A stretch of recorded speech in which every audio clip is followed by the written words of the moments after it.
Hi, my name is Jason Hahn, and I teach at Abington Senior High School in Abington, Pennsylvania. And today I'm going to talk to you about collaboration and why collaboration is important for the industry and why you should do it too. So here's what we're going to learn. We're going to learn how computing innovations are improved through collaboration, and we'll demonstrate effective interpersonal skills during collaboration. So I will not read these explicitly, but they are here for your viewing pleasure. So let's look at some examples. Now, I got the opportunity to visit Facebook a couple years ago, and a friend of mine, actually a coworker, his son was an intern at Facebook at the time, so he got me in. You can't just go in, by yourselves. But this is Building 22, and this is the model of Building 22 within it. So it's a little bit meta. But if you notice, there's a lot of open space, and there's these white boxes, which are actually just meeting rooms, which you can go into at any time that you want. And if you look on the outside, it's a beautiful sitting area for people to get together and collaborate. Now, you have to understand that Facebook, there's a lot of different departments. There's people that do art and sound and video, Android development, iOS development, and all these people have to get together, not just coders, to figure out what's best for the public. And not only that, but Facebook also does own Instagram. They own WhatsApp, they own Oculus, many different entities that require so many moving parts. And together, what happens here is effective collaboration produces an innovation that reflects the diversity of talents and perspectives of those who designed it. And so that's very important. As well, a computing innovation includes a program as an integral part of its function. And so Facebook and Instagram are programs. And innovations can be physical, like a self-driving car, but they can also be non-physical, like Facebook is. It's just a program online, or it could be a competing concept as well, such as e-commerce. So let's talk about Super Mario Brothers 2 and Super Mario Brothers 3.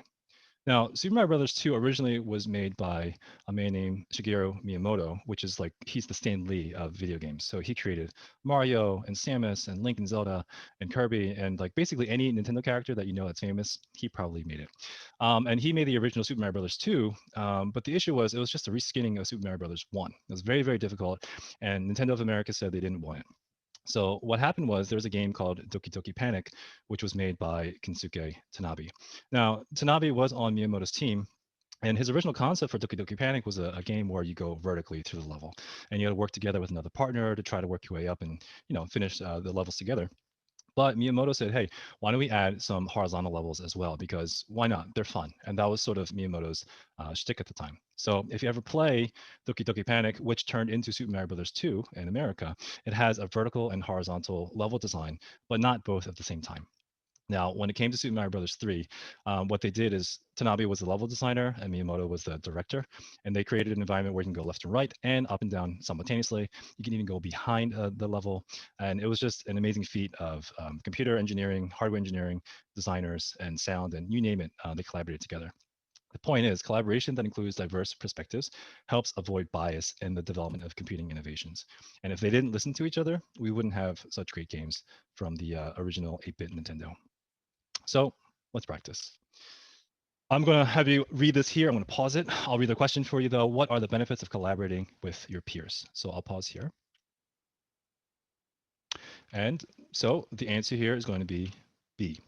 Effective collaboration produces a computing innovation that reflects the diversity of talents and perspectives of those who designed it. Now, what should we take away? Okay, so takeaway thoughts here. The interpersonal skills learned through collaboration are communication, consensus building, conflict resolution, and negotiation. And no matter what job or what industry you go into, these four things, and among others, are going to be the most probably important things to make sure that you have a good position, that people understand and hear you, and that you're a good team communicator and team player, that is. And there's a little proverb that goes, if you want to go fast, go alone. If you want to go far, go together. And I truly do believe that when you work on these projects together in school, you will need to work together to go far. There are times when you need to work by yourselves, and that's completely fine. But make sure that you do communicate and collaborate with your peers. And we'll go more into that in the next video. So these here were the learning objectives. And these were the essential knowledge tidbits for you to understand. And thank you so much. I really appreciate it. And I'll see you in the next one.